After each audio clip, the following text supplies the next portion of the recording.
All right. Good morning, Badlandia. Welcome to Badlands Daily. Today's Wednesday, and I've got the one and only Chris Paul filling in for Ashe. And she is, I don't know what she's doing. I think she's at the trial, but we'll get it figured out. Chris, how you doing, brother? Good. I actually offered to Ashe to switch because I have family coming into town on Friday, so it would just be helpful for me to have Friday morning clear. So I am the one responsible.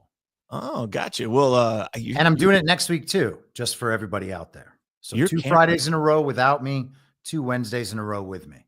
Your camera is really blurry, dude. Is it? Give me 2 seconds. Yeah, no problem. No problem. All right, guys, welcome to the show. Welcome to those over on YouTube. Had to kick you guys in after the intro was done playing. So welcome to the show, everybody. Got a lot to talk about today, of course. And before we do that, let's go ahead and jump into our sponsors for today's program. And first up, we've got our friends over at CBDistillery. If you're still tossing and turning all night, feeling edgy during the day, let me tell you about CBD from CBDistillery. Millions are turning to their CBD for relief because it works. In fact, over 90% of customers report better sleep with CBD. I am one of those 90%. And it's not just sleep. CBDistillery offers targeted formulations for just about everything: sleep, stress, mood, and focus, pain after exercise. They even have CBD for your pets, and it's all made with the highest quality, clean ingredients, no fillers, just premium CBD. You guys know I take the gummies at night sometimes. I take the tincture every day, and so do my pets. With over 2 million satisfied customers and a 100% money-back guarantee, CBDistillery is a source to trust. If you're struggling with sleep, stress, or other health concerns and haven't found relief, make the change like I did to CBD from CBDistillery. And for a limited time, you can save 25% off your entire purchase. Visit CBDistillery.com and use promo code Badlands. That's CBDistillery.com, promo code Badlands. Specific product availability depends on individual state regulations. All right. And then let's go ahead and jump into our next sponsor for today's program. Again, we had this sponsor yesterday. I'm incredibly excited about this. And check out this video I made last night using this product on delicious filet mignons. And there we go. Putting a little salt and pepper, some seasoning on there. Put those ChefIQ thermometers right in there, or cookers. I don't want to call them thermometers, the sensors. You put them right in there, and you literally schedule the whole cook. You click, beef, filet mignon. You put how thick it is. Then you put, how you want it. Well, how you're going to cook it. I did it on the smoker and the cast iron. Chop it down to medium rare right there. And then it tells you how to cook it, tells you recipes and all sorts of things. And it alerts you throughout the cook, tells you to take it off, when to rest it, how long it needs to rest for, and then when you can enjoy it. And look at the results from this thing. Absolutely phenomenal. Love this right here. ChefIQ has a flash sale going on right now. It's the world's smartest, simple to use wireless cooking sensor. And all you need to do is visit chefiq.com and use promo code Badlands. That's chefiq.com. And you will become a grill master this summer. Phenomenal product from ChefIQ. All right. Ooh, got a little feedback going there. Put the phone farther away. There we go. Oh, all right. Yeah, that really is a cool product. Dude, it's so good. It is so good. Like, I used to have to set an alarm on my phone, like 20 minutes. Okay, go out and check it. All right, another 20 minutes. Go out and check it. All right, it's not done yet. This, you just put it on, and it alerts you on your phone, and the hub that it comes in, like the charging device, is a speaker. So if you don't have your phone close by, the hub will say, hey, it's time to flip your meat, or hey, it's time to take your meat off the grill, or whatever you need to do. It like makes it so easy. It's wow. Awesome. I didn't get that far with it. Oh yeah, dude. It's an awesome product. Awesome. Yeah. I use it for temperature and set it all up and everything, but I didn't try one of those cooks with it. So yeah, dude. And it'll tell you, like, it's got recipes with like step-by-step instructions in the app. It's a badass product. Like, really excited to use this. All right, let's jump into the first story. Chris, it is not the first Friday after the first, but it can't escape you. I know. I saw that headline this morning. I was like, I bet Brian and I are going to talk about that. Yep. So the ADP private sector job numbers came out and rose by just 37,000 in May. the lowest in more than 2 years, the ADP says. Private payrolls increased 37,000, below the 60,000 in April, and the forecast of 110,000. It was the lowest monthly job total from the ADP since March of 2023. Regarding wages, annual pay grew at a 4.5% rate for those remaining in their positions and a 7% for job changers, both little changed from April. Now I'm really curious. Let's do a study in the propaganda here, Chris. Let's see how much better the BLS number looks on Friday, or worse, maybe worse, depending if they want to make the administration look good or bad. Yeah, I mean, the record keeping and the statistics at this point cannot be trusted in any direction whatsoever. They always end up getting updated and changed. So, grain of salt. I mean, is the economy doing worse than it has been in 2 years? That doesn't seem to make any sense. So, yeah, what's the implication otherwise? Well, I mean, ADP, private sector, I like to make the comparisons all the time. Usually they're pretty close. We've seen some, we've covered probably 3 dozen of these in the 3 years that we've been doing this, or more than 3 dozen. No, about 3 dozen. And sometimes you see discrepancies, sometimes you don't. So I just thought it was hilarious that that's the first time I've ever seen the ADP numbers like advertised, like put out there as a news story before the Friday report. Right. And it's, of course, the day that you switch to Wednesday. It's like it's following you, dude. Yeah. Yeah, that is odd, though. Why is that? I wonder if there's a deeper meaning. Yeah, because you're on Badlands Daily on Wednesday. And so they decided last night. That's actually probably a pretty good segue to this hilarious clip.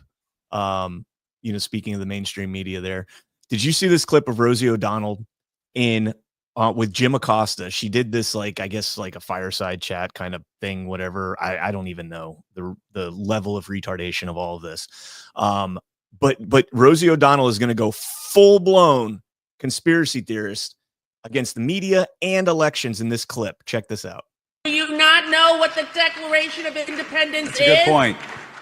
Well, maybe because they saw that I used to do that, and then you saw what happened to me. So. Yeah, but thank God that you did it, Jim, and thank God that you walked away from corporate-controlled media, which has let us down as the fourth estate in this country. I'm not going to argue with that. I got to tell you, there's something going on there. There's a reason why this independent media thing is taking off. There's a reason why things like Substack, YouTube are taking off, and why you are taking off, Rosie. Well, all people want now, after all the lies we've been told from Trump 4 years ago, and we just were getting out of the depression of that, and then back he comes, I believe unfairly. I believe Elon Musk did something. I believe no one has ever won every swing state. I believe the down ballot proof. I believe that he did not win this election because I was looking at how many people Kamala Harris had. And I just don't believe it. And my friends say you have to believe it, but I don't. Something tells me if we were to have that election today, we would have a very different result. There's no question about it. I do have to make a legal announcement here. There is no evidence of widespread fraud affecting the 2024 election. Man, that is like visiting an alien civilization. What in the world was that? First off, why does Jim Acosta have a big theater to film his podcast in? No one listens to the Jim Acosta show. Also, they're advertising independent media because they're trying to identify as independent media. There's nothing independent media about them. That's corporate media. We have to recognize what the new mainstream media is. It's all of the old characters on their own personal podcasts that you see on the internet now instead of on Fox News or MSNBC or CNN. And by the way, Twitter, also the mainstream media, all of the same stories flooding out all the time. And because it's on that platform that people have come to now trust because it's a free speech platform, they just accept it all, that it's all true. We are in a wild, wild world. That stuff's crazy, though. Did you notice how she said the media let us down as the fourth estate? like admitting there that the media was supposed to run interference in this election. The media was supposed to ensure that we didn't get stuck with Donald Trump again. Just a glaring admission there. I also think, well, first and foremost, she says, wait, let me play this again, because I just want to make sure that she realizes how stupid she sounds. Hold on. Where? Oh man, there it is. Here it is. Check out this one little segment, and just to refresh. Fairly, I believe Elon Musk did something. I believe no one has ever won every swing state. I believe no one has ever won every swing state. So let's go ahead and just pull up the electoral map from 2016. And Chris, start calling out the swing states, and I'll tell you who won it. Well, I see Arizona down there. I see Trump. Georgia down there. Yep, that's Trump. red. You got Pennsylvania. Trump. You got Ohio. Trump. You got Wisconsin. Trump. And then what else are they considering swing states back then? Michigan, there you go, of course. North Carolina was part of the 2020, got to count for 6 weeks and whatever. North Carolina. Florida was historically a swing state, and it's absolutely dominated by Donald Trump in the last 3 elections. What the hell is she talking about? You know, we got kicked off of YouTube for saying things like that. And here she is. And when we said that, we brought evidence. You know, Trump won 18 and 19 bellwether counties. He won every bellwether state. He won Florida by an overwhelming majority in 2020 by almost 1 million votes. Almost triple Barack Obama's historic 2008 victory in Florida. You know, where the hell, you know, where's the censorship regime coming down hard right now on Rosie O'Donnell for making these claims? They're too busy cheering. I know. I'm tongue in cheek on that. Big time. Oh, I know. Yeah, that is a ridiculous analysis. First of all, elections are fake. Elon Musk didn't have to do anything. To the extent that he did anything, what he did was use his megaphone, which is probably the second largest megaphone in this country, if not the world, next to Donald Trump. He used that megaphone to show the country that actually there was a lot of support behind Donald Trump, and it crossed into all demographics, all age groups, all income classes, male and female, educated and uneducated. You can continue college edge, you know what I mean? And you can continue on down the list. The narrative push from Elon Musk toward a certain Donald Trump victory, that's something. But in terms of getting into the election system and changing the outcome of a fake election that was already decided, give me a break. And Jim Acosta thinking that Kamala Harris would have a chance of winning now. If anything, Trump's more popular now than he was then. Yeah, let's go ahead and use this little moment right here to remind Rosie O'Donnell that you can be sued for saying something like Elon Musk rigged the election. You know, a treasonous act, so to speak. From the Gateway Pundit, wrote this article yesterday. Update, day 2 of Mike Lindell's defamation trial. Opening statements and Eric Coomer's testimony begins.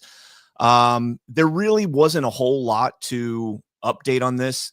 You know, Ashe is not in what was not there yesterday, so I am very skeptical of anybody else's ability to blog a trial the way that Ashe or, you know, somebody here at Badlands would, being able to grab things that are significant. So we didn't have anybody. What's interesting is, you know, Mike Lindell came out and said that Eric Coomer's testimony sounds very defensive. He went through a lot of what he did at Dominion. They were asking him, would you rig an election? And he said, not only would I not rig an election, and I'm nonpartisan in my work, but I don't even have the ability to rig an election. Like, I don't have that type of access, which is very interesting. Let me see. Where do I want to go with this? They did file a motion yesterday for a protective order on certain exhibits. Ashe tweeted this out yesterday, trying to conceal in some form the plaintiff's employee file, that would be Coomer's file with Dominion, his resignation with Dominion, an email string regarding referral from K2 Intelligence. Now, I don't know what that is. I've looked them up before. Let me keep going and I'll see if I can find. Okay, cool. I looked them up as well, and it seems like, you know, they kind of do broad intelligence as well as corporate intelligence and things like that. So I don't know. an email between plaintiff and Dr. Finkel, which is his therapist, and Dr. Finkel's file materials. And I 100% am okay with that. I think that you should have your medical records should be kept secret anyways. The settlement demand with Newsmax and the settlement agreement with Newsmax is to be sealed. And the separation agreement with Dominion Voting Systems also to be sealed. And plaintiff's response to defendant Lindell's first interrogatories. So there we go. Did you find what you were looking for? No, I didn't. That's a lot to keep out. Well, let me read this. What's that? Don't you think that's kind of a lot to like ask to have excluded from the trial? Like Absolutely. That seems like a list of pretty relevant information there. So the employee file, I absolutely would like to be able to see. And does it date back? Because, you know, Dominion absorbed Sequoia. So does that employee file carry over to Coomer's days in Sequoia dating back to, I think, 2005? Again, wow. Yeah, the strangest thing about this, I cannot get over this. No matter what happens, I will not be able to get over the fact that this guy was 3 months off of a heroin addiction, you know, was able to detox by staying at a friend's house for a week and I guess sleeping on the floor, took his shoes and his wallet. This is according to the New York Times, guys, not any conspiratorial site, right? Because New York Times is the authoritative source on all of this. And then he gets a cold call from Sequoia one day. Hey, would you like to program election equipment for us? And it's like, where did that come from? I would love to know. Did he apply for this position and forgot about it? How does that happen? That, you know, I mean, that should be a pretty secure industry, right? I mean, you would think to become a police officer, you go through months and months of vetting, polygraph tests, physical training, you know, psychological evaluations, all this stuff, right? Nobody does that for election equipment. The company just comes in, cold calls somebody that's 3 weeks off, still going through with withdrawals, his own words, or New York Times words from him, still going through withdrawals and fresh off of a stint in, they call it prison in the New York Times. I think that's a misnomer. I think it's actually jail, because I don't think he actually went to prison, but fresh out of jail. It's bonkers, man. And now that sounds like an intel op. Yeah. Ash notes in the chat that the excluded evidence was excluded from the trial, or was not excluded from the trial, just excluded from the public. So it may still be presented to the jury, but the courtroom has to be cleared and the transcripts redacted. Yeah, I think I said that it's confidential in some form or fashion, because we have like attorney's eyes only, confidential, attorney's eyes only, you know, that kind of stuff. Yes, I misinterpreted that. Speaking of Ash, let me read her update she just sent me. This is from this morning. So I'll just read this because I can't proofread it because I literally just got it. Trial update. Attorney Eric Coomer, attorneys for Eric Coomer, I think his name's Chris Kane, filed a notice with the court Tuesday alleging Lindell is non-compliant with the court's media order because he's speaking to the press on lunch break and because the X account Lindell is posting during the trial. That's what, so Ash said yesterday that there's going to be an update on the media order, and she's like, it wasn't me. I wasn't there. So that's what it is. I don't think they can stop him from that. I don't think the judge can order that. That would be a massive First Amendment infringement. I don't think they can do that. And what would be the punishment then? Just contempt of court? They could try that, but didn't they do that to President Trump during his New York trial? Like when he would do those little impromptu meetings, and was it Ergonon that was like, you can't do that, I'm going to fine you $3,000 a day or whatever? There was definitely there were definitely stories about that constantly throughout all of those fake Trump indictments, so that we kind of got that issue out there in the public. They were trying to silence Trump with a gag order, and he just kept on posting and kept on going to the mics. Yeah, but so well, let me, while I'm finishing reading this, look it up on one of the like ChatGPT or something, and just ask if he appealed that gag order, because I thought he appealed that, and I thought he won on the First Amendment on that. So let me finish reading this while you check that out. From Coomer's notice, quote, civil contempt sanctions or those penalties designed to compel future compliance with a court order are considered to be coercive and avoidable through obedience, and thus may be imposed in an ordinary civil proceeding upon notice and opportunity to be heard.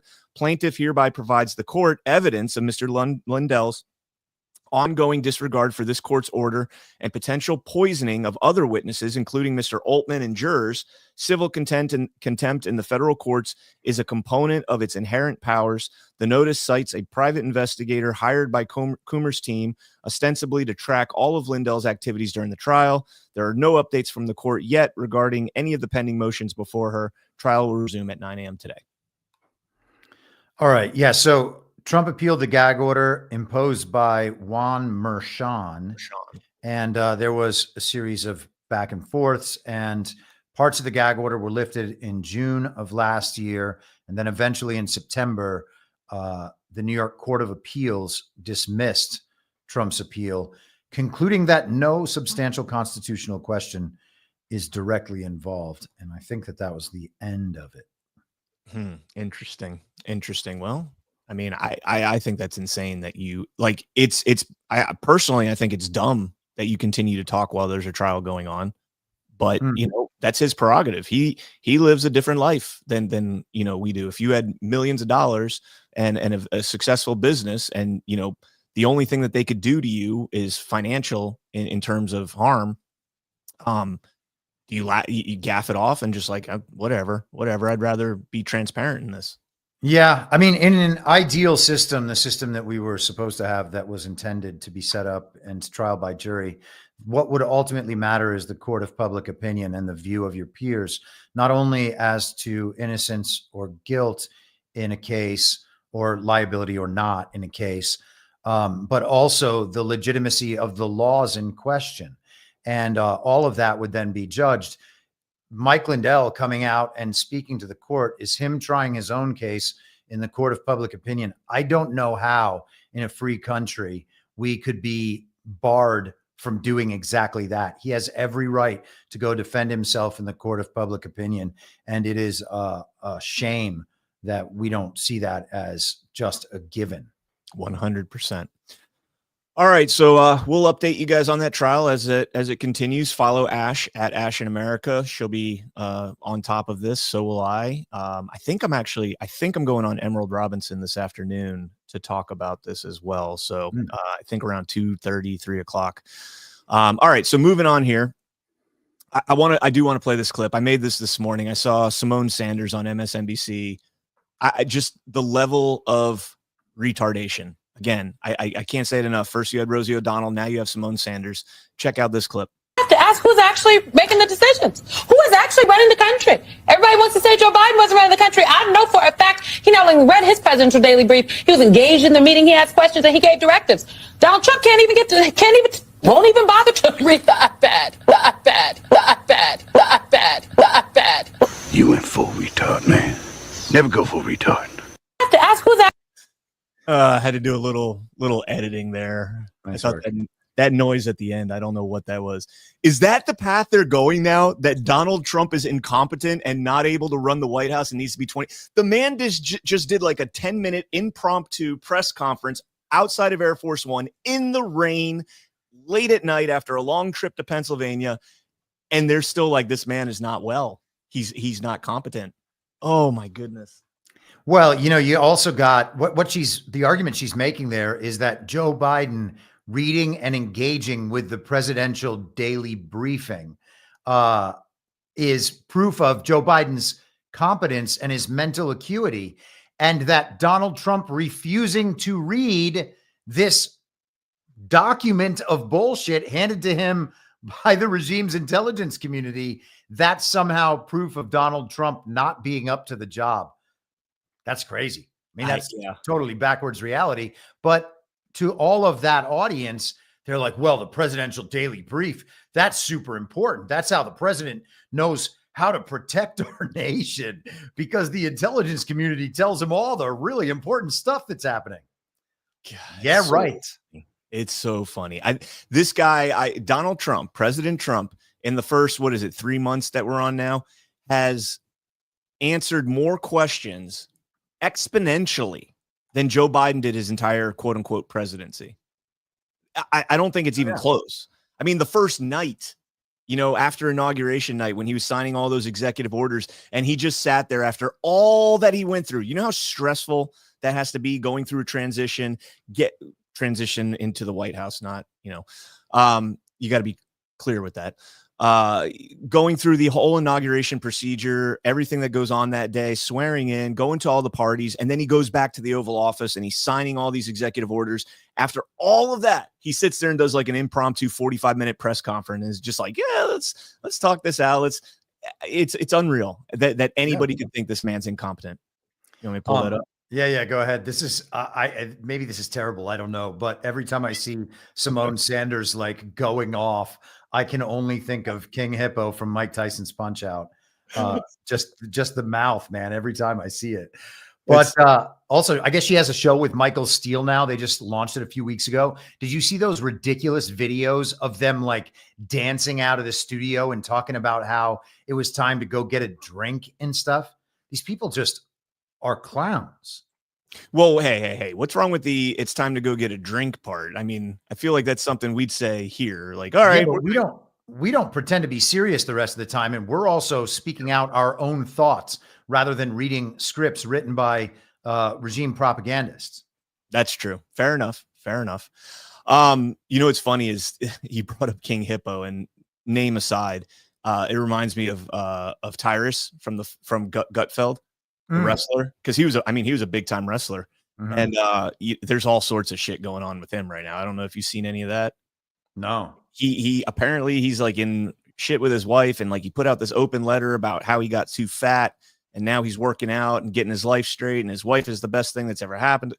I don't know, some weird stuff, man, but apparently everything's fine, and kudos to him for getting your life straightened out in terms of your health and everything and your marriage. So good for him.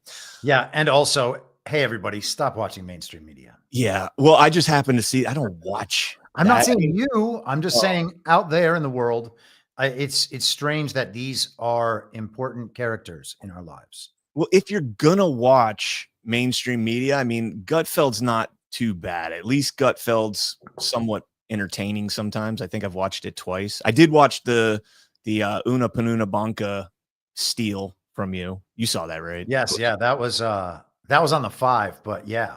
Oh, it was on the 5. That's right. He sang Anna Paulina Luna in a very similar way to Una Panuna Banca. So I thought that was pretty funny. Una Panuna Banca. And stuck in my head all day long. Everybody. All right. So let's jump into this clip. We're going to talk about some immigration stuff here. Now, here's Hakeem Jeffries, okay, minority leader in the House. Doing his best Obama impersonation, as he always does. The Democrats want this guy. Like, this guy has been groomed to be the next Barack Obama, except he never will be. I don't think. He just doesn't have that. There's something that he's missing in terms of the charisma that Democrats will not latch onto. But here he is talking about unmasking ICE agents. Every single ICE agent who's engaged in this aggressive overreach. Look at his hand gestures, by the way. Just watch this guy. They make absolutely no sense. It'd be like me saying, well, you know, I'm going to go after this show and I'm going to hang out with Chris Paul and we're going to go. It's just, I mean, dude, stop. You're not. Gavin does it too. Yeah, I know he does. Gavin does it. And this like very deliberate pause. It's straight out of the Obama playbook. And are trying to hide their identities from the American people will be unsuccessful in doing that. This is America. This is not the Soviet Union. We're not behind the Iron Curtain. This is not the 1930s. And every single one of them, no matter what it takes, no matter how long it takes, will of course be identified. That in fact is the law. And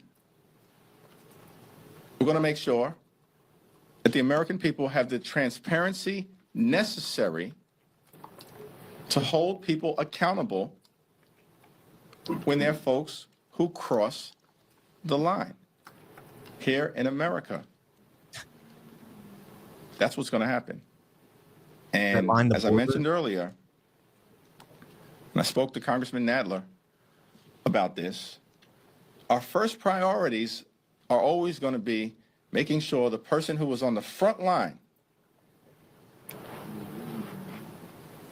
is in the best possible place to move forward.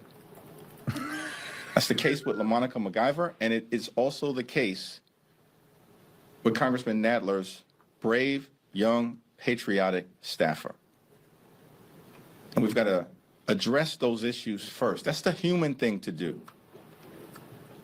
while simultaneously, of course, preparing to deal with the broader policy implications, which, as I mentioned, are underway.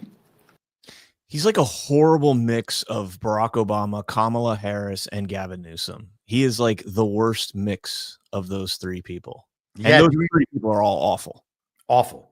Do you remember when he did the speech right before Kevin McCarthy's speech in January of 2023, and he like went through the alphabet using each letter to start his sentences? What a moron that man is. Also, he said that he wants to make sure the person on the front line is in the best position to move forward. Well, if you're on the front line, you're in the best position to move forward. Well, so this outrage is coming. The Nadler thing. Did you see this story with Nadler in Manhattan? I did. Yeah. Yeah. So for those that missed yesterday's show, one of Nadler's staffers in Manhattan was temporarily detained by ICE because their office, there was below them, there was like, I guess like a hearing going on in the floor below them. And ICE came in there to arrest some illegals and rioters or something. I don't know. And apparently the federal agents followed them upstairs and they went into Nadler's office and they were harboring them in the office. And so they went inside the office to pull them out and arrest them. And the staff interfered in this. This is all alleged. I mean, who knows what actually happened, but the staff allegedly interfered with this. One of them was detained. She's crying on camera. Oh, tell my boyfriend I'm being arrested, blah, blah, blah, whatever it may be. They're screaming, you can't do this. This is illegal. You need a warrant. No, actually, you don't need a warrant. If you witness it, you have probable cause to enter there. So anyways, staying on the immigration thing, let's jump into this. Speaking of MacGyver from Axios, Dems seek DOJ documents on MacGyver charging decision. Interesting. Jamie Raskin, of all people, he's like the guy leading the counter insurgency, so to speak, with the Act Blue stuff, with all that coming out. It was Raskin that fired off the response letter saying, we want to see everything on Win Red, and we want to see everything on the Save America PAC, and we want to see everything on Donald Trump's meme coins. We want to see all this stuff. Well, sorry, dude, you don't have any subpoena power whatsoever. And that letter was so bad that the other congressman signed to it. He passed away. You're talking about Jerry Connolly? Connolly, yeah, Connolly was signed to that. And poor joke, poor taste. Rest in peace. Whatever. Jamie Raskin is demanding documents and other information about the Justice Department's decision to charge LaMonica MacGyver. Raskin could run into considerable roadblocks since he can't issue subpoenas.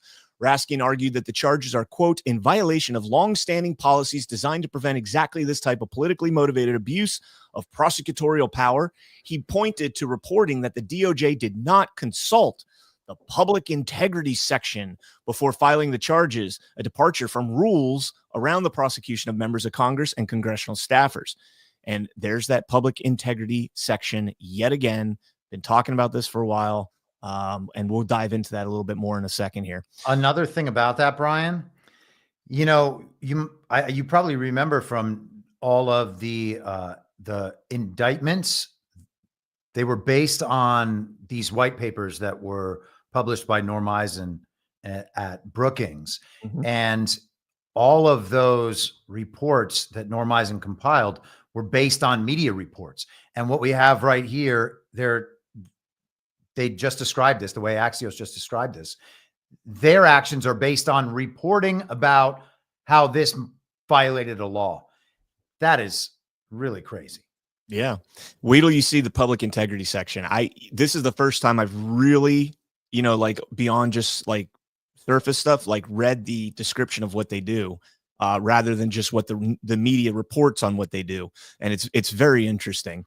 Raskin's letter includes a list of 8 questions for Pam Bondi that he wants answered by June 10th, or I'm going to do something that you have no power to do, I guess. The question centered around how the decision was made to prosecute MacGyver, as well as to bring and then drop charges against Newark Mayor Ross Baraka. I would just go out on a limb here and say the decision to charge her was based on the video of her assaulting a federal officer in a J6 style, as they would like it to be. Raskin was on that committee, right? And without any provocation from the ICE agents, unlike the J6. By the way, speaking of masking people, when are we going to get those J6 feds unmasked, right? Yeah. Talk about that. But anyways, the Justice Department charged MacGyver last month with assaulting, impeding, and interfering with law enforcement based on the video of her elbowing an immigration and customs enforcement officer. So all of this, let's dig into the public integrity section a little bit. Yeah, I would also just say, Brian, it's amazing that they think they're going to get away with activity like that. It's almost like it's set up in advance, and that these little protests are agreed upon by both sides. And maybe that's why they're upset that the Trump DOJ is getting involved, because that's just not how it works. Amen. I mean, nobody's above the law. That's been their moniker for the last 5 years, right? Going after President Trump. Nobody's above the law. Nobody's above the law. And you made up crimes to prosecute him. You literally made up crimes. You manipulated an entire court in New York to prosecute him. And then when one of your representatives doesn't follow the law, claims she is following the law, assaults a federal officer that's stopping her from going into a protected area, her and her staff, it's insane. But hey, that's where we're at right now, I guess. So this is from the DOJ's Criminal Division, U.S. Department of Justice. And let's see what the Public Integrity Section actually does. The Public Integrity Section was created in 1976 in the wake of the Watergate scandal, which is interesting because the prompt that I had asked initially when I was doing this research is, does the Public Integrity Section have any authority over investigations into the executive branch? And it said, well, it does, but it's kind of loose compared to Congress and staffers in Congress. Well, Watergate was specifically dealing with Nixon and the executive branch. So, I mean, I think any judge that had to look at that and see that this was created in the wake of Watergate would assume that it was created for broad oversight in this, which it does say. So anyways, let me read on. The section investigates and prosecutes alleged misconduct of public officials in all three branches of the government, as well as state and local public officials. PIN, as it's referred to, has exclusive jurisdiction over allegations of criminal misconduct on the part of federal judges. Very interesting. Very, very interesting. And also supervises the nationwide investigation and prosecution of election crimes. You have this public integrity section looking at federal judges, looking at election crimes, exclusive jurisdiction. Very interesting. The Elections Crime Branch, created in 1980, oversees the department's response to election crimes such as voter fraud and campaign finance offenses. #ActBlue. In addition to taking cases all the way from initial investigation through trial and conviction and appeal, the section provides advice and consultation to U.S. attorneys' offices and serves as the Justice Department's center for handling various issues that arise regarding public corruption statutes and cases.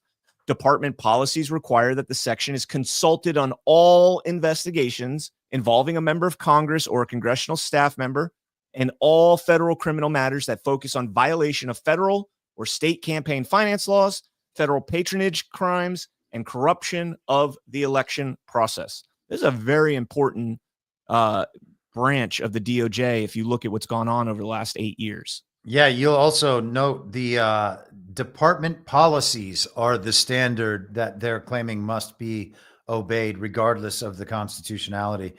This stuff is set up to create the opportunity for corruption and control. If you have this branch of the DOJ that's cordoned off from the rest, this is the branch tasked with all of these issues, and someone in there has to be involved in those issues. Well, then you can just take any issue on election crime and understand, once you've got that little section under control, that there's nothing that could come from the Department of Justice. Yeah, you know, when 2020 was going down, I seem to remember, and maybe you can add to this or correct me on this, but I seem to remember a claim that Bill Barr had sent the election stuff to the elections crime division of DOJ, and they kicked it down the road and said, we're not going to investigate this till after everything's said and done, till after certification. I seem to remember this. I'll try to find it. And if that's the case, that has to be the public integrity section that they're talking about here. And did they get the letter from Bill McSwain in Pennsylvania? Did they get any of the stuff from, Sidney Powell, from Rudy Giuliani, from Jenna Ellis? Did they get any of this stuff? And did they investigate any of it? I'm almost positive I remember that. So reading on, last thing, and while you're looking that up, the section is staffed with experienced trial attorneys who regularly provide briefings and trainings to federal and state prosecutors, as well as foreign counterparts. These trainings assist foreign countries in their quest to combat public corruption and election crimes in their respective countries. Presentations are generally conducted under the auspices of the State Department's Foreign Visitor Program and the Justice Department's Overseas Prosecutorial Development, Assistance, and Training.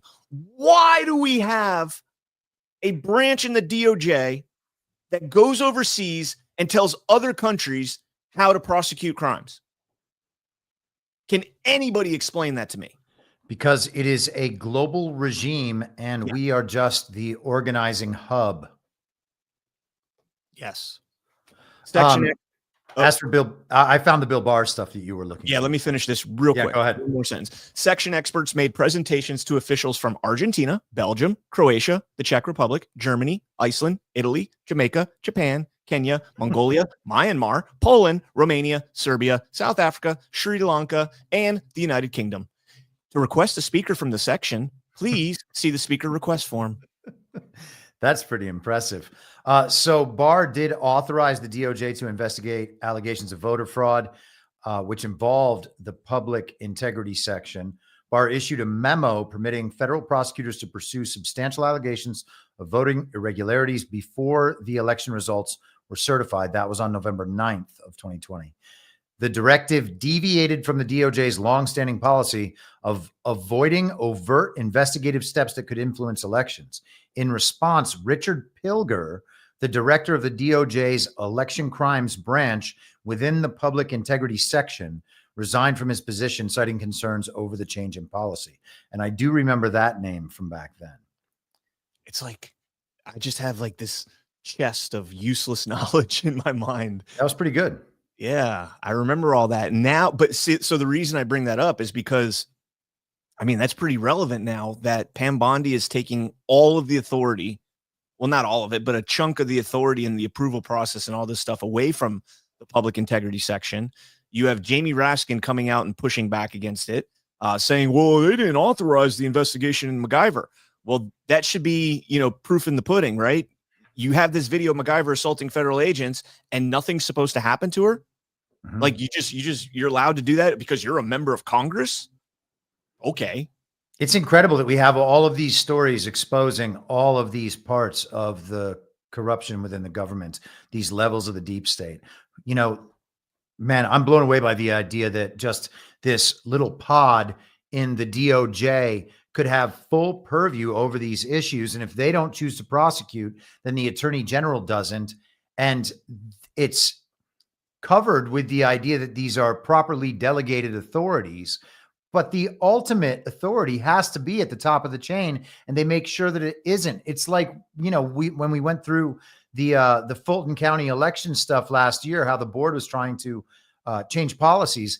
They want just rubber stamps at certain levels, right? Yeah. It's those people over there that decide, then you rubber stamp it. That's your only job, and just send it up the chain so that even the people in the top rungs of the organization, especially the people elected, quote unquote, by the people who would then be accountable to the people. Well, they have no accountability even within their own organization because everything is the fault of someone they delegated to, and their hands are clean because the statutes say that they can't go against, or even the department policies say they can't go against the people they've delegated that authority to.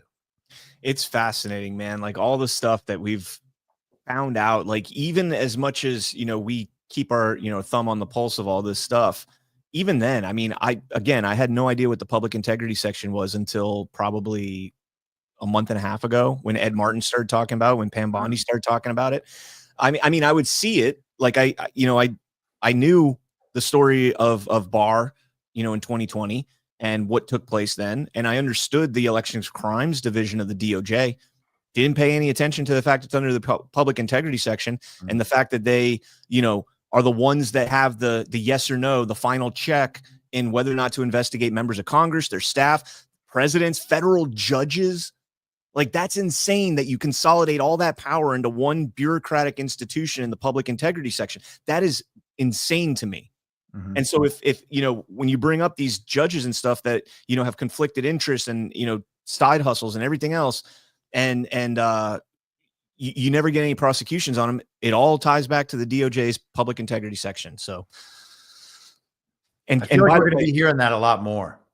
I think so too. And by the way, when this first announced, Ash and I were doing Government Gangsters, and the thing that really tipped me off in this direction was we literally had just read the chapter where Cash said that you have to amend the Justice Manual, and that's what they were saying, is that Pam Bondi is going to amend the Justice Manual to take away the authorities and policies that give authority to the public integrity section. It's like, and Cash said the same thing about the prosecutors, referring to DC. In going through the FISA courts and having a prosecutor that investigates all this. And that's where this is just fascinating when you see all this and how it's unpacking. We need to have the DOJ fully dismantled. It should not exist. There should not be a body. There should not be federal police forces, and there should not be a body that then prosecutes people for so-called federal crimes, which are all just made up to give the government power against the people. It's insane. And on that note, every Tuesday at 6 p.m., shameless plug, we just started last night. Neil Gorsuch overruled. Fascinating. Check that out. And all right, let's move on. Let's jump into this tweet here from the Oversight Project. The Auto Pen Presidency Part 3. Auto Pen clemency while Biden was in D.C. Why was the Biden White House auto penning boatloads of pardons and communications while Joe Biden was in D.C.? Was he sitting in the Oval Office while the auto pen was running the presidency? And then you can see the receipts there. Jump down here to the next one. It says 2/3 of auto pen pardons, including ones for the members of the J6 committee, President Biden's family, quote unquote, President Biden's family members, Anthony Fauci, Mark Milley, Iranian spies, and others, all occurred while President Biden was physically located in Washington, D.C. And you can see here the chart. 2023, 4 pardons, 100% signed while Biden was in D.C. with auto pen. 2024, 4 pardons total, 100% signed. And then in 2025, 7 signed pardons, 100% signed while he was in D.C. Every single auto penned commutation, including ones that removed the death sentence of nearly every inmate on federal death row, freed Iranian spies, and more, was issued while Biden was physically present. Why are we rereading that again? I just reread that. I'm sorry. In fact, the only auto pen pardons that were issued when Biden was not in D.C. were the 6 pardons issued while Biden was golfing with his family on St. Croix in the U.S. Virgin Islands. So President Trump, of course, truthed this out this morning at 2:28 a.m. Jeez, what are you doing up at that hour, sir? Is he in Conus right now? Working 24/7, right? Yeah, I think he is. Yeah. Donald Trump truths out at 2:28 a.m. With the exception of the rigged presidential election of 2020, the auto pen is the biggest political scandal in American history, and he's doubled down on this once again. Mm-hmm. Yeah, well, it's also a function of that stolen election, obviously, because Joe Biden was never a real president.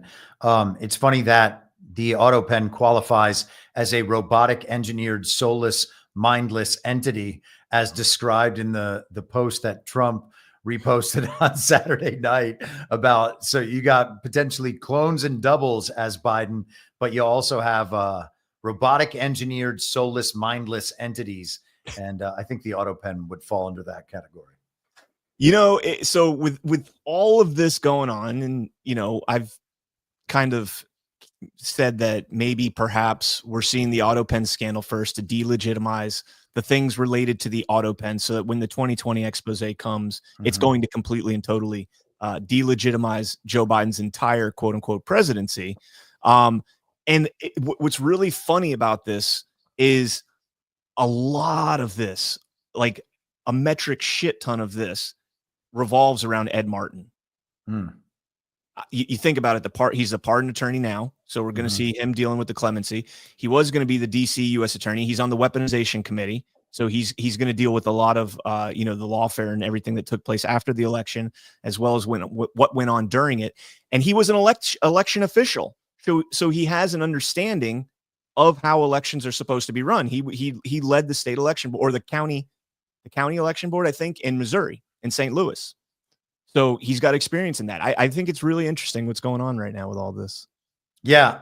And again, I hope that we get exactly what you said, which is that this is a process through which the American people learn that there was not a Joe Biden presidency. I hope that's where we're going. If it stops at the auto pen and dementia, and that's why his presidency is wiped away, and there's nothing further than that, then we should assume that we've been hoodwinked. And I'm going to blame you when YouTube canks us. So I'm just going to tell John it was Chris. What did I do? I don't know. You didn't do anything. I actually did it, but I'm going to blame you though. But did they get knocked down? No. We're still up. Oh, we're still up as of right now. So we'll see. I feel like we're okay. We can't talk about elections. You're supposed to be able to, but it's like they changed that rule, but it's still like a gray area. So Jim Acosta, if he's still up after base has claimed, we're just talking about investigations. Rosie O'Donnell's talking absolute nonsense. Yeah. All right, let's jump into this article here. This is from Reuters. Trump's Justice Department examining pardons issued by Joe Biden. Ed Martin, the Justice Department's pardon attorney, wrote in an email seen by Reuters that the investigation involves whether Biden was, quote, competent and whether others were taking advantage of him through use of the auto pen or other means. The email stated that Martin's investigation is focused on preemptive pardons issued to several family members and clemency that spared 37 federal inmates from the death penalty, converting their sentence to life in prison.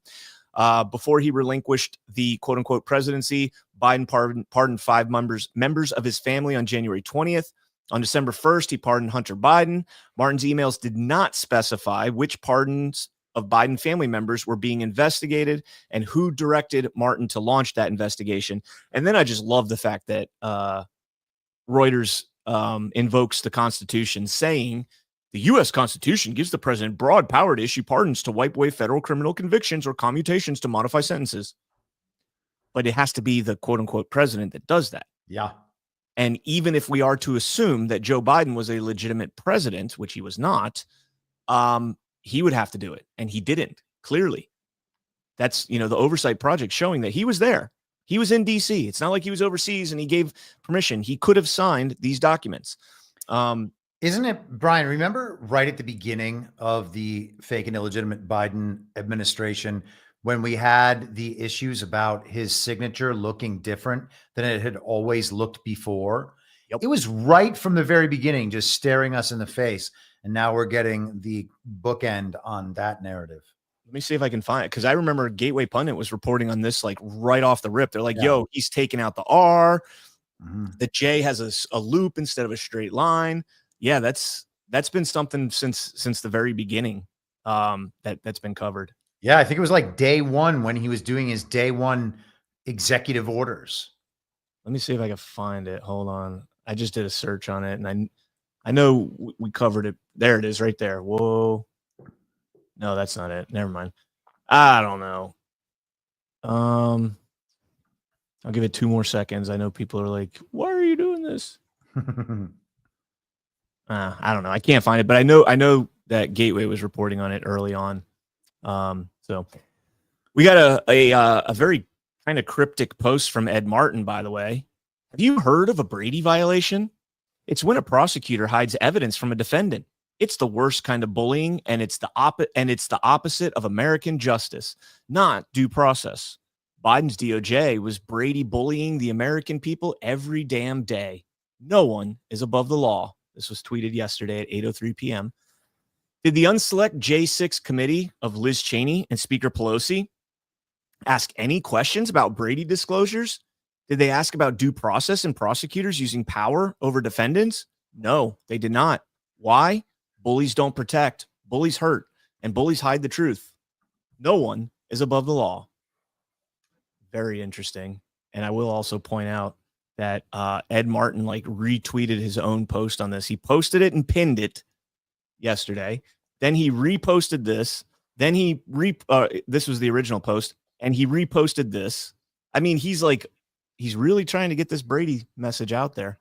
That was the first thing mentioned in Sidney Powell's book, License to Lie. I think it's the title. I hope I'm recalling that correctly. But yeah, the Brady stuff was top of mind for her when writing that book. Very interesting. Me and Ash played on I think it was on Badlands Book Club, where we played that one judge that when Senator Kennedy asked him what's a Brady violation and he didn't know what it was. You've seen that clip, right? Am I going to have to play this again?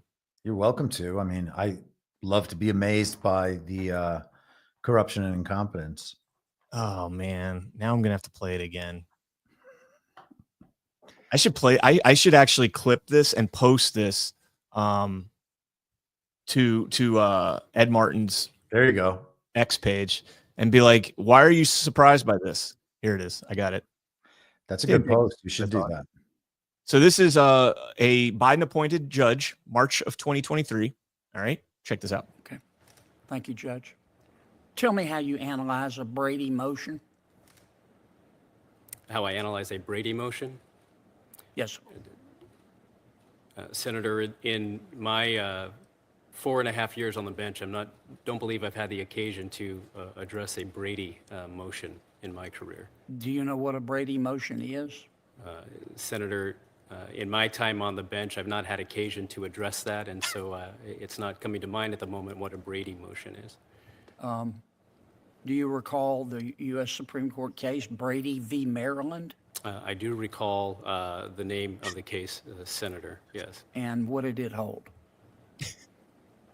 I believe that the Brady case, Senator, I believe the Brady case involves something regarding the Second Amendment. It is not. I've not had occasion to address that. If that issue were to come before me, I would certainly analyze that Supreme Court precedent and apply it as I would need to the facts in front of me. Thank you, Mr. Chairman. What a dummy. And you know what the worst part is, Chris? Come on, what's the worst part? Tell me. He got confirmed. Of course. That's like first day of law school right there. Yeah. But also, I mean, the whole thing's broken, so of course he got confirmed. Oh man, he's a judge now, a federal judge, I believe in Colorado, of all places. Shocker, right? All right, let's play. So this is really bizarre. So we had these inmates escape from prison, right? We had these inmates escape in Louisiana from prison, state prison. I think it was like 2 weeks ago now. They've been on the run. Well, 10 of them escaped.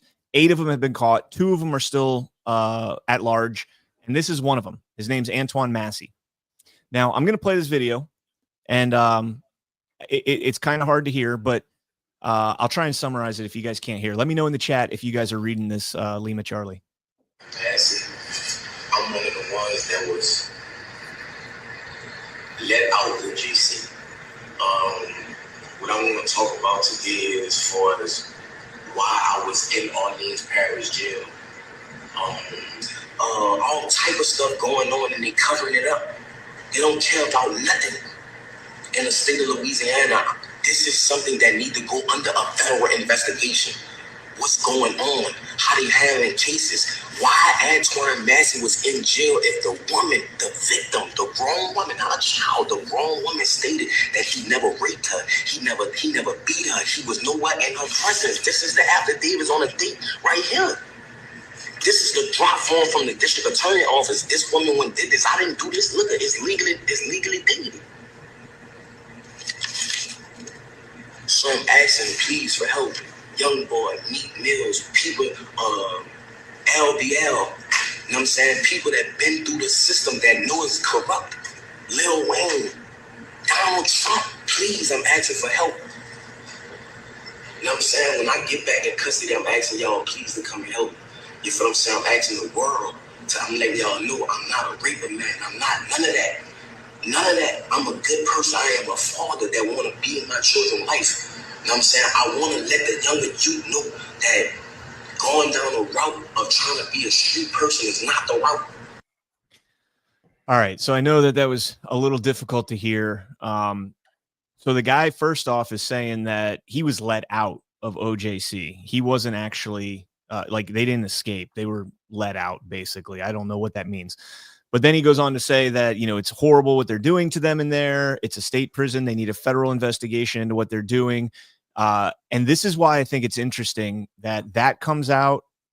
He invokes Donald Trump's name. We're going to get into the fallout from that. But that video came out, I think, yesterday on June 2nd. That video was posted. And you have Ed Martin saying Brady violations. And you have this guy here basically acknowledging that he believes, and I don't know, I mean, it could be all bullshit, that his conviction is was based on a Brady violation, and that an affidavit from the woman that they alleged he raped and sexually assaulted signed an affidavit saying that it wasn't her, that he didn't do that to her. Now, I don't know if this is true or not. Needs an investigation. I don't take away from that. But at the same time, this guy apparently is Harry Houdini. Antoine Massey, he's one of the 5 inmates still on the run after escaping the Orleans Parish Justice Center. And as Eleanor Tabone explains, this is not the first time he's escaped. Or the second. Last Friday, just after lunch, 6 inmates escaped from the city's juvenile jail called the Youth Study Center. Before the Juvenile Justice Intervention Center became what it is today, it was the Youth Study Center. In 2007, Antoine Massey escaped from here. According to our partners at NOLA.com, police... Okay, so 2007, as a juvenile, he escapes from the Youth Study Center, which later became a detention center. But did he really escape if it wasn't a detention center when it was the Youth Study Center?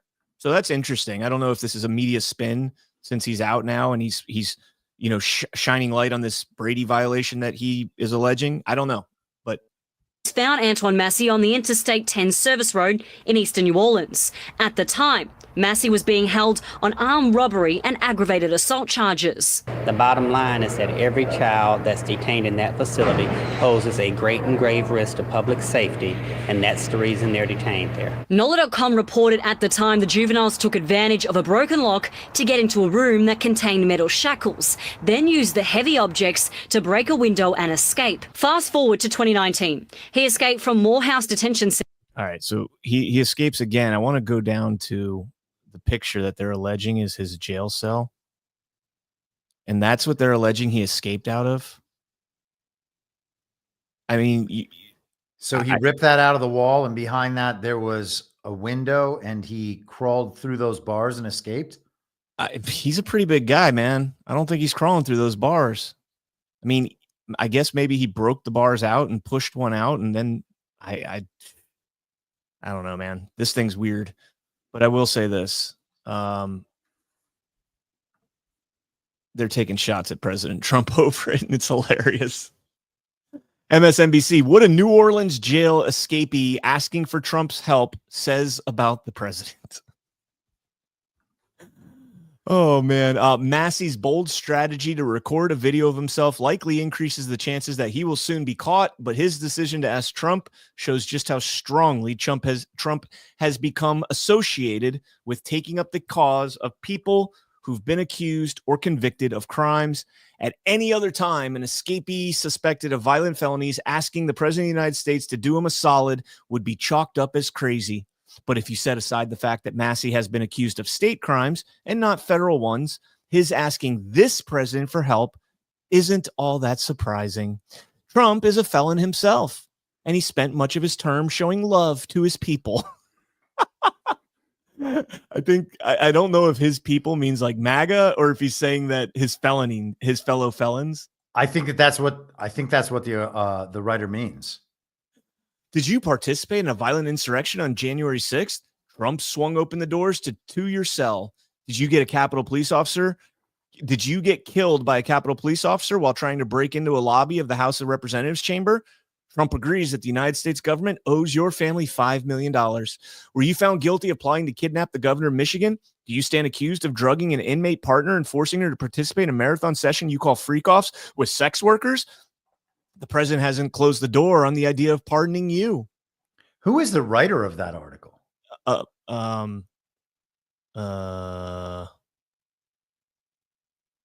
Jarvis DeBerry. Well, Jarvis should be ashamed of himself.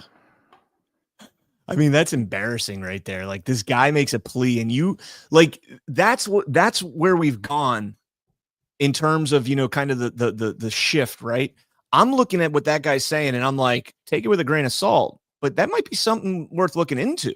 Like, does this guy legitimately have a signed affidavit from the victim in his case saying that he didn't victimize me? I wasn't there. Like, none of this happened.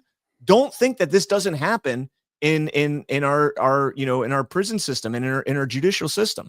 It does absolutely happen.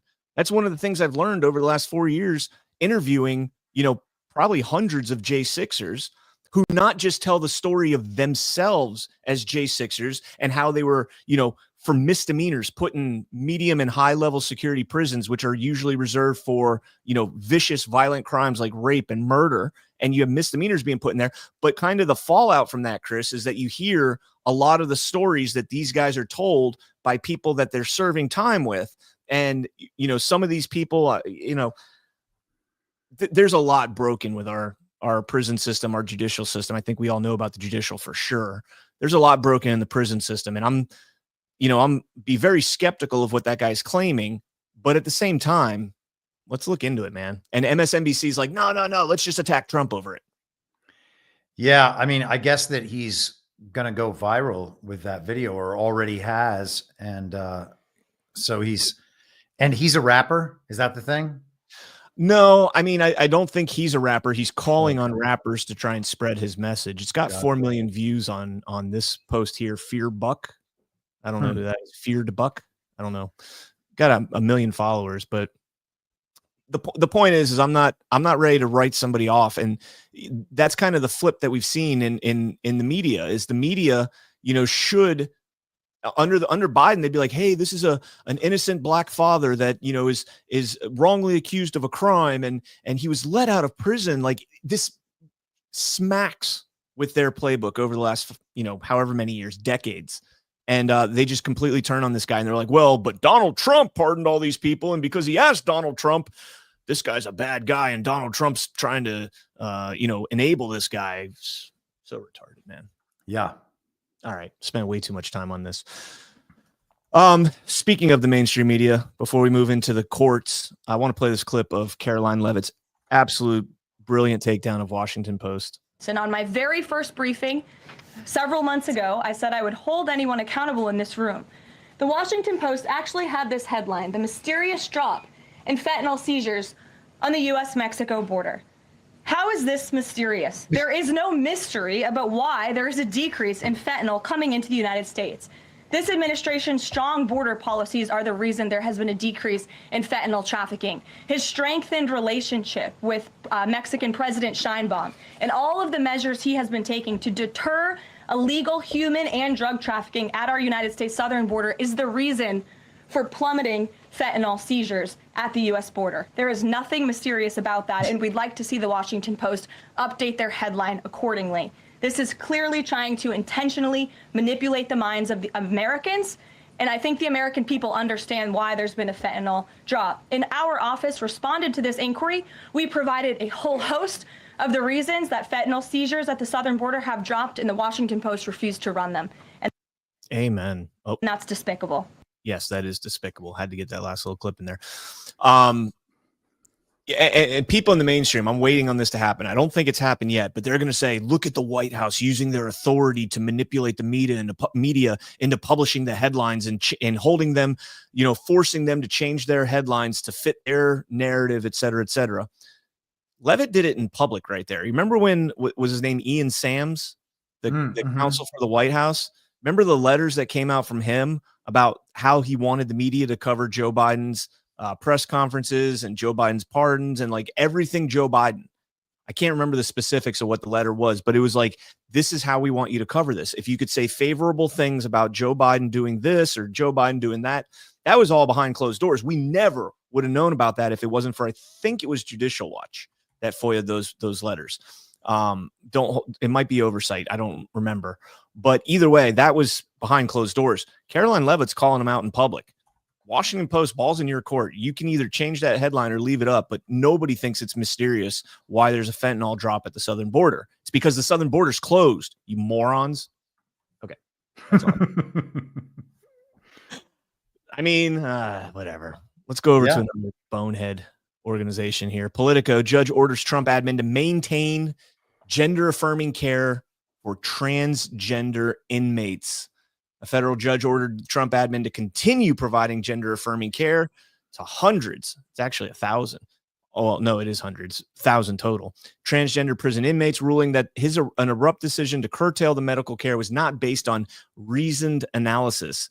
Judge Royce Lambert had previously made this ruling for individual prisoners, but on Tuesday, he broadly blocked all prison officials from carrying out President Trump's executive order targeting gender ideology. President Trump's order said to cease providing, quote, any medical procedure, treatment, or drug for the purpose of conforming an inmate's appearance to that of the opposite sex. Well, prison officials interpreted Trump's order to allow transgender inmates to continue to receive medication unrelated to that care, such as anxiety, depression, and suicidal thoughts. That led to about 600 transgender inmates continuing to receive gender-affirming care, while 400 were denied. Can we just... Can't believe we're still talking about it. I know. Can we... Well, first and foremost, I mean, if you're getting gender-affirming care, a judge says only 2 individuals can receive it, and everybody else, you guys still can get care unrelated to gender-affirming care, but then you're still receiving gender-affirming care. It's so stupid. But, you know, the big takeaway... go ahead.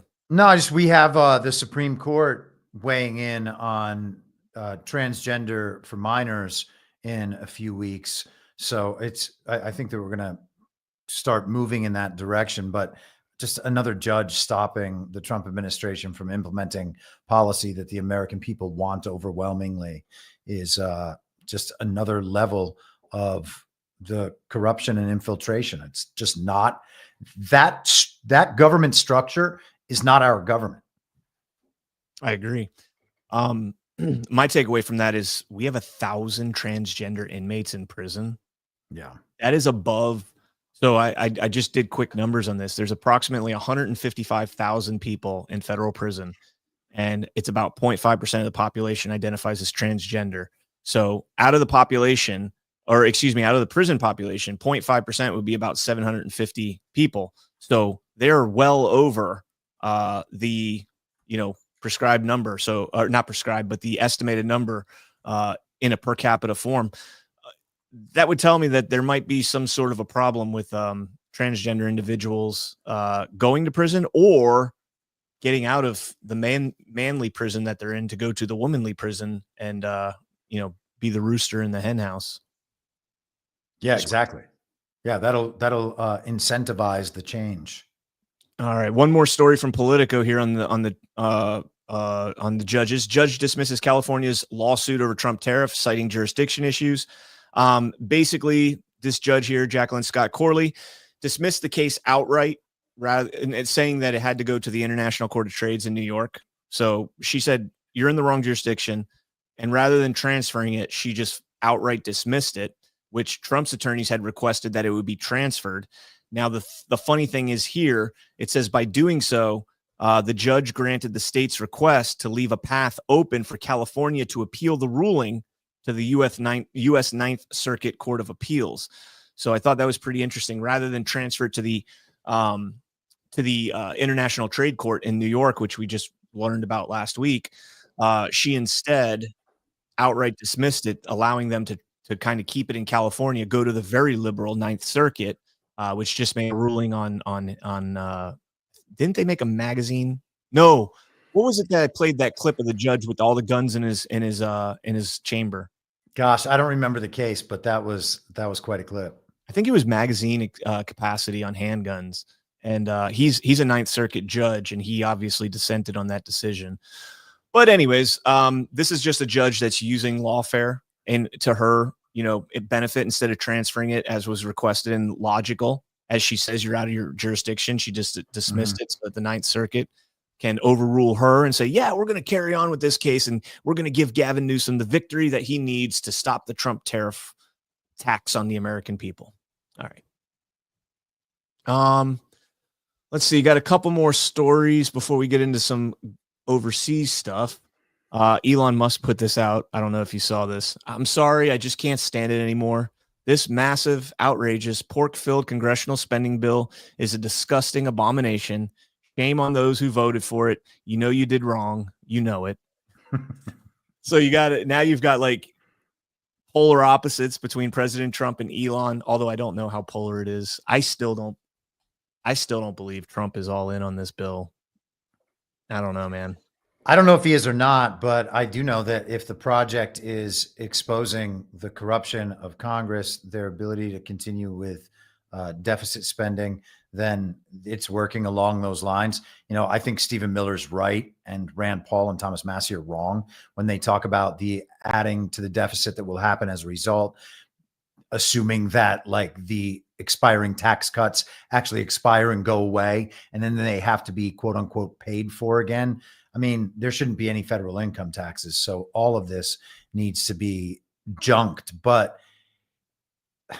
I don't know, man. The Elon thing feels to me like very similar to what he did with the H-1B visa thing. They made it an issue.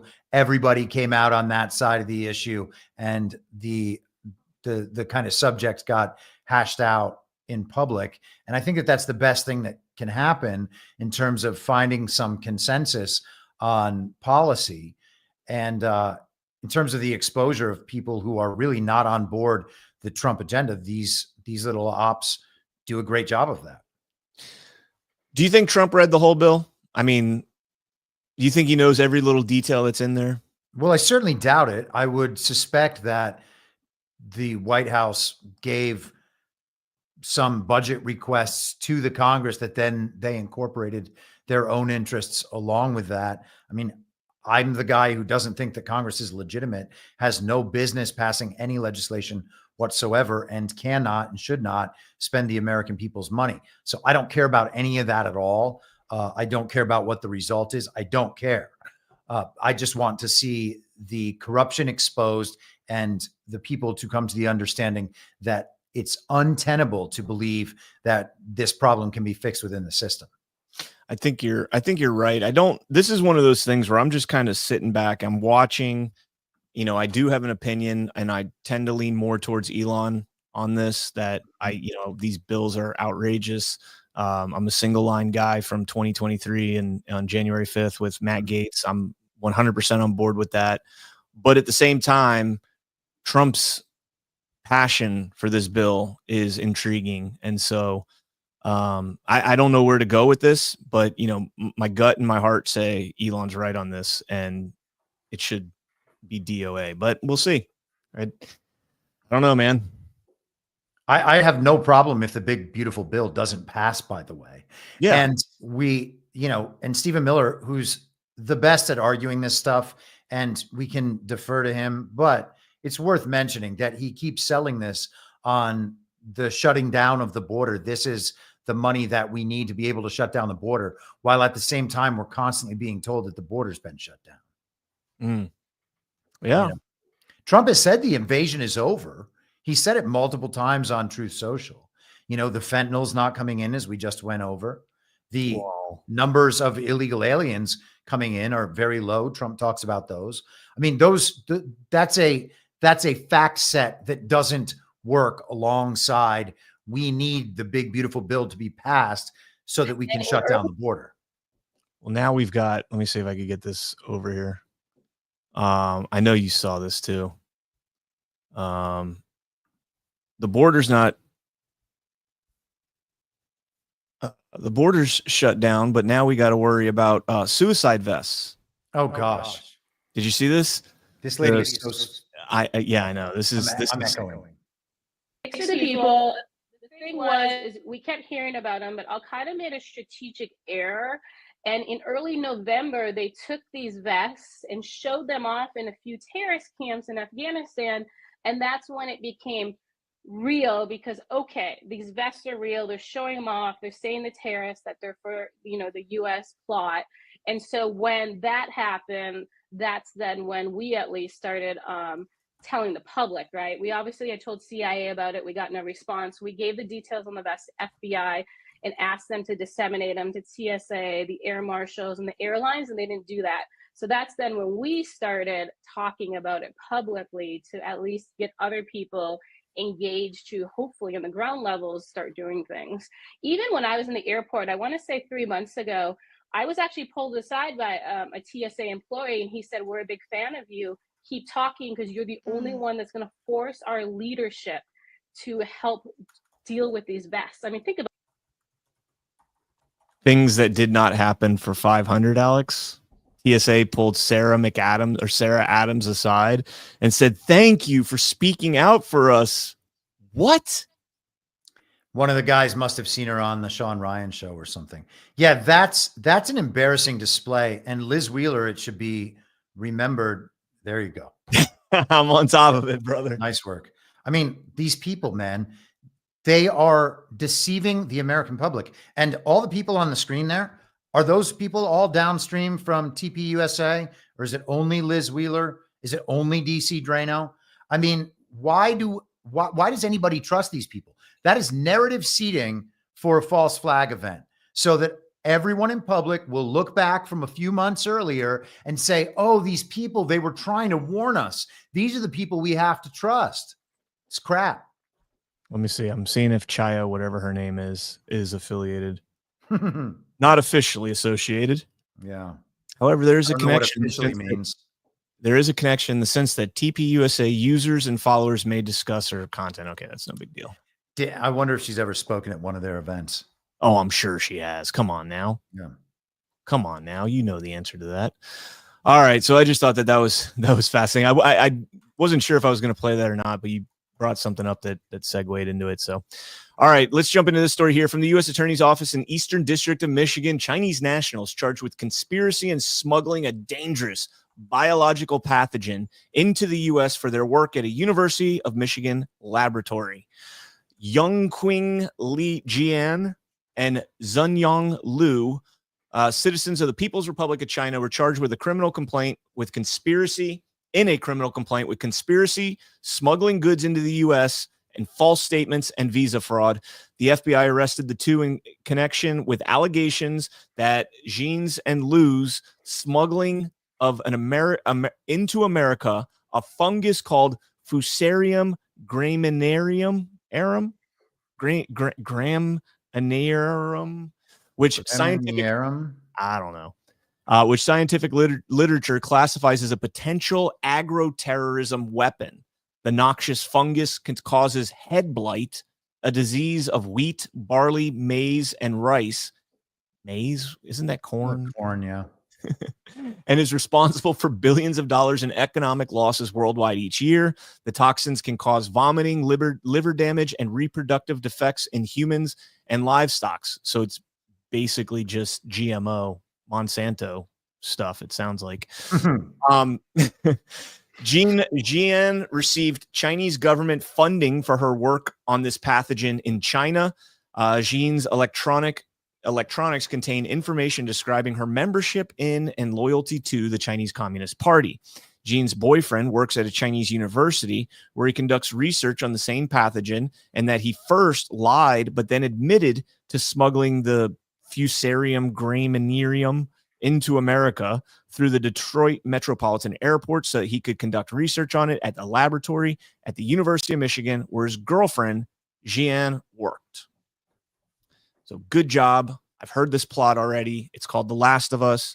The fungus gets loose. We all turn into zombies. And Pedro Pascal has to escort a 14-year-old girl across the country. But also, all these stories are 100% real. Oh, and then President Trump truths this out. I like President Xi of China, always have and always will. But he is very tough and extremely hard to make a deal with. That's all. Yeah. I just love the Xi comms every time I see him, man. Yeah, I don't know if we went through this, but a couple of months ago, he was doing one of those televised cabinet meetings and talked about Xi and how they've been friends for a really long time. And I think that people should probably give a little more credence to that when they're talking about what China is doing in South Korea or what China is doing in threatening Taiwan. China is not going to compromise its relationship with Donald Trump to do one of these stupid things that we're told are stupid that aren't actually stupid. South Korea is not a real country. It's a global regime proxy state. It's just going to be part of Korea. Taiwan is a global regime proxy state that's just going to be part of China. It's exactly the same as Ukraine, and we see the same example in other places in the world. Yep. And we will get into Ukraine in just a moment here. Before we do that, folks, we got a sponsor right here. Have you guys tried 1775 coffee? Now's your shot. The 1775 starter kit just dropped, and only 1,000 units will be available. You're getting the bold dark roast that hits harder than a CNN fact check, the smooth medium roast, and the Vitality mushroom coffees for clean energy and laser focus with no crash. All single origin, small batch, toxin free, and mold free. Plus, you're also getting a gold spoon clip because freedom is not scooped with plastic spoons, a frother strong enough to stir up your coffee and your mother-in-law's political opinions, and a black 1775 tumbler that says, "I don't take life advice or caffeine," from a woke sea witch. $170 worth of coffee and gear, all yours for $99. This is the one. This is for the ones who've been watching 1775 blow up here on Rumble, wondering if it's actually worth it. Spoiler, it is. Go to 1775coffee.com/studio and grab your starter kit before they're gone. Bold beans, clean fuel, and a morning routine that stands for something, just like Rumble does. Start your day with coffee that actually backs what you believe. Go to 1775coffee.com/studio and grab your starter kit before they're gone. All right. And I think we have that pinned up there at the top. If you guys want to check that out, click the link. And all right, a few more stories. Let's jump into this one. This will be a fun one. From the New York Post, Romanian national 26 pleads guilty to swatting over 75 public officials, including a former U.S. president. Before I get into this, Chris, have you read this? Have you heard about a swatting of a U.S. president? No, I have not. You would think that would be just below the assassination attempt by the lone gunman on the grassy knoll. I mean, on the building hill, the building roof, and just above the guy the Ukrainian that was in the bushes at not Mar-a-Lago, but the Palm Beach golf course. But no, nothing. This is the first time I'm hearing about this. Going by the alias Plank, Jonah, and Cypher, 26-year-old Thomas Sabo took part in a year-long conspiracy to place bogus 911 calls known as swatting. Szabo and a co-conspirator, 21-year-old Serbian national Nemanja Radovanovic, allegedly targeted about 100 people, including members of Congress, governors, cabinet-level executive branch officials, and state officials.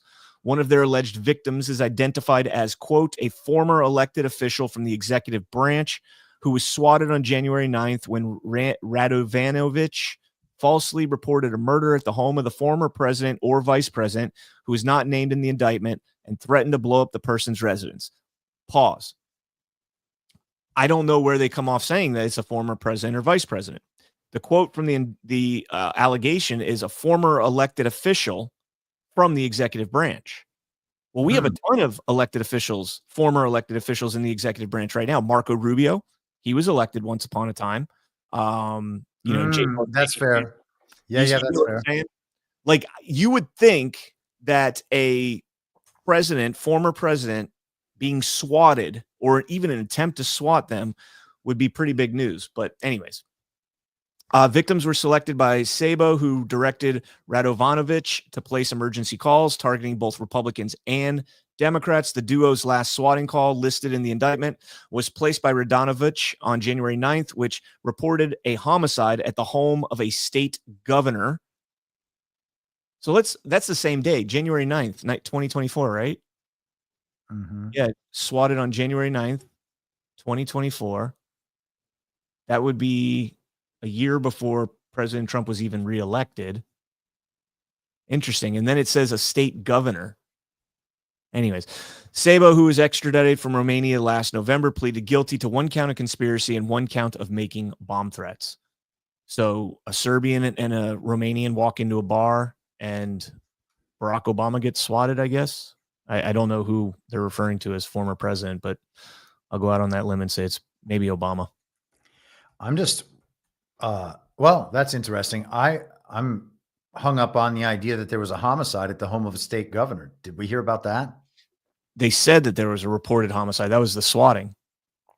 Oh, got it. Okay, I understand. I was like, wow, how is that not in a headline? No. That's how they swatted him. But so on the same day that the executive official elected, the former elected official of the executive branch, and then a governor. What governors were notably in Joe Biden's administration? I mean, Tim Walz could be thrown. Well, he wasn't a VP at that. He wasn't the VP pick at that time, January 2024. Was Gina Raimondo the governor of Rhode Island, or was she a senator? She was in the Biden administration. Anyway, I mean, that's an interesting question. Quizzing ourselves, right? Rhode Island's first. No, hold on. She was United States Secretary of Commerce. A member. She served as the 75th governor of Rhode Island. There you go. So maybe it was Raimondo. Maybe it was after that boneheaded comment about President Trump. Remember that when they were was it at the DNC convention? What was it that they asked her? They're like something about 800,000 jobs were corrected or whatever. And she's like, I don't know if I believe that. And it's like, your Bureau of Labor and Statistics printed it. And she was like, I haven't reviewed that yet. And you're the Commerce Secretary and you didn't know this? Another example of the pattern of supposed Biden administration officials not knowing anything about what's going on. All they needed to know was how to get the auto pen turned on. That's exactly. That's it. All right. This will probably be, I think, this will be our final segment of the day. And I think this is interesting. From The Guardian, Ukraine hits bridge linking Crimea to Russia with underwater explosives. And before we move on, we'll show what that explosion looks like right here. How do I zoom out? I can't. So I'll just keep this playing while I read through the article. And there's a reason I'm reading this article, as we're about to sit down to peace talks, hopefully, between Zelensky, Putin, and President Trump. Ukraine has detonated a massive underwater blast targeting the key road and rail bridge connecting the Russian-occupied Crimean Peninsula to Russia, damaging its underwater supports. First, let's start off right there. Crimea is not Russian occupied. They voted on a referendum. They are a part of Russia, period. Doesn't matter if the United States doesn't recognize it or whatever. The Russian, the Russian people in Crimea, majority Russian, they voted. They're part of Russia. The SBU security service claimed responsibility for the blast, the second high-profile operation by Ukraine in days, striking significant Russian assets after a sophisticated drone raid on Moscow's strategic bomber fleet on Sunday. This comes amid what appears to be determined efforts by Ukraine to change the narrative promoted by the Trump administration that Kyiv holds few cards in this war. And go ahead. The only progress we've ever seen Ukraine make in any way are these disparate terrorist incidents where they attack infrastructure and then the nonsense operation we were told about the other day. Well, then we got this story. So we knew that Lindsey Graham and Dick Blumenthal went over to Ukraine over the weekend, spent $800,000, by the way, on accommodations of our taxpayer money so that they could go over there and have a chat with Vladimir Zelensky, allegedly. Then we get the strikes on the trains in Moscow, or in Russia, in Russia. They strike several airfields, allegedly blow up 40 bombers, which are no longer apparently made. So that's a pretty big blow to their fleet. But Then we got this story here from the Euromaidan Press. Mike Pompeo was over there too this past weekend. Just keeps getting better. Yeah. Former CIA director. Speaking at the Black Sea Security Forum, former U.S. Secretary of State Mike Pompeo said America, quote unquote, lost deterrence against Vladimir Putin in 2014 and regretted that the U.S. failed to prevent Russia's 2022 invasion. I'd argue we instigated the whole entire thing, but and hence the name Euromaidan. But you know, that's just me. Maybe I'm a big conspiracy theory junkie. Yeah. It's interesting to see Pompeo back in business and over there and half the size he used to be. I was about to say it's the skinny Pompeo. Yeah, check that out, dude. Dude looks unhealthy. It's very unsettling. Like he looks really, really unhealthy. I was watching the actual podcast or the interview that he did over there, and his suit doesn't even fit him. Like you can see it here. Like look at this suit, dude. Like there we go. Share this tab. Who gets? I mean, you're a diplomat, right? And you can't get a better suit than that. He's withering away. Oh my goodness, it's fascinating to watch. Ozempic Pompeo.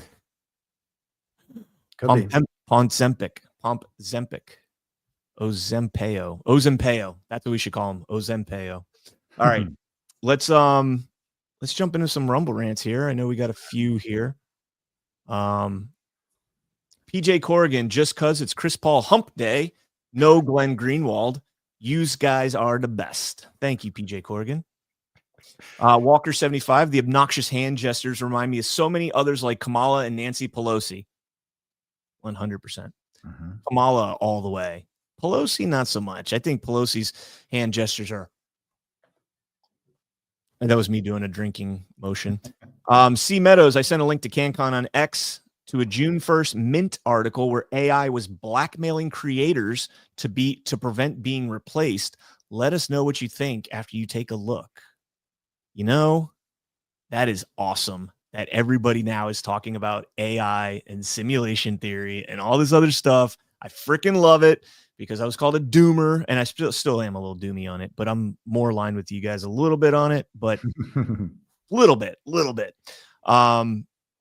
I told somebody on Liberty Den, you got to watch the last two. The new season of Rick and Morty is just like banging off of everything going on here. Awesome. Yeah, it's pretty crazy. Vera Barra says Oilers for the win tonight. And you can kindly, and I say this lovingly, fuck off. Go Cats, go. If you're rooting for Canada in this, why are you in a MAGA podcast right now? Come on. You got to be rooting for the Florida Panthers, baby.